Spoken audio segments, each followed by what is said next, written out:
My name is Karen Seipold, and my husband Brett and I farm near Hastings, Iowa. We grow about 640 acres of corn and beans and pretty much equally split 50-50 each year, and we rotate. It's much different than the type of farm that I grew up on. This one has a lot of hills and terraces and not very many straight rows, so that was a big learning curve literally for me. I used to always help Dad disc when I was younger, and I thought that really loosened up the soil and made it wash down the hill quicker and into the creeks, and I wanted to try to avoid having goalies in my field, so I thought no-till was the way to keep the dirt more in place. I like to know how everything works, and the very basic level of agriculture is the soil. And with the Soil Health Partnership, this right here is the most basic of how it works. And so I want to be a part of those decisions that help to make our farming business more successful. Yep. Little wildlife. Oh, there's a little worm of some kind. He's balled up, he's chilly. The nice thing about cover crops is it helps to hold the soil in place after the crop has been harvested and before we plant the new crop. So those are some fragile times where you can get some heavy rains, especially in the springtime, and it can wash away your hard work even with no-till.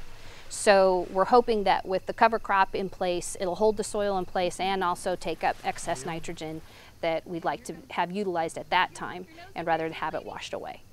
Actual on-the-farm trials is where you get the best information.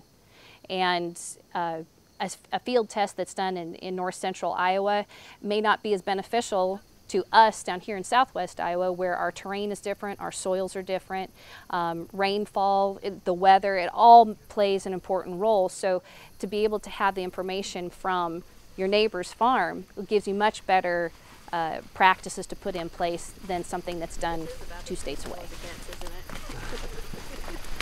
Yeah, doesn't get any better than this. Brett and I have 4 children, and they all have varying interests within the farm. They also enjoy being a part of harvest especially, and getting to ride in the tractor or the combine with us.